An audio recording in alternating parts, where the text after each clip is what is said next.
can you talk a little bit about Sublocade? So Sublocade is a brand new thing. Some practitioners really embrace it. So if you show up with a bad pill count or you show up with a dirty tox, right? They'll basically just come into your appointment and they'll say, okay, this is your option. You're either in the program and you're getting Sublocade or you're out of the program. So Sublocade is a time-released, 30-day time-released buprenorphine and naloxone. So basically it's an injection. It's a 30-day time-release injection of Suboxone. It's the same company.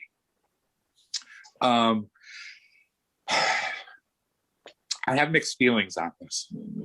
First of all, it's a 30-day injection, which means that if a person has an adverse reaction to it, they're stuck with it for 30 days. I don't personally feel comfortable with that. Second, the reports we seem to be getting from patients, is that it's a little bit euphoric for the first week, stable for 2 weeks, and then minor withdrawal for the fourth week. So from a clinical standpoint, the reason that we don't use Sublocade in our practice is that that's not considered stable. I've heard some clinics actually give some Suboxone those last few days because Yes. I think it was day 26 or 28. It really starts to drop off. So they have to give some Suboxone up until they get their next shot. Right. And then you run into the challenge of, is the insurance going to pay for that? Right. And so, then you run the risk at the end of that cycle of a person just simply relapsing every single month.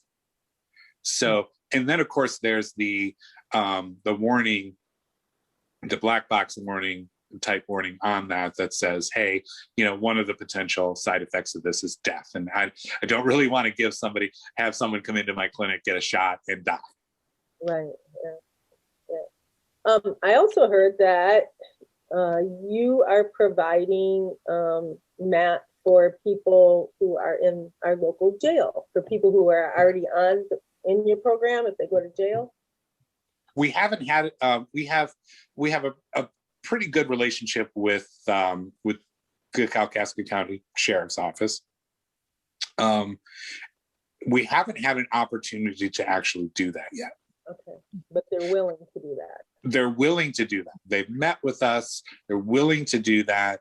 We just simply haven't had an opportunity to do that yet. In fact, but there have been patients of ours that did short stints in other counties where they were given that. Okay. So some counties, Benzie County, I think Leelanau County does that. Grand Traverse does not. So it's kind of a patchwork right now, and it's really up to the jail administrators as to whether or not they want to do that. Sheriff Whiteford's opinion was basically, if somebody is withdrawing in his jail, that's more risk than giving them Suboxone. Right. That's awesome that things are changing, because I know a year and a half or so ago, personal experience of someone detoxing on their floor from their Suboxone. So, which is not a good deal. Not a good deal. No. Mm-hmm. So that's great that things are changing.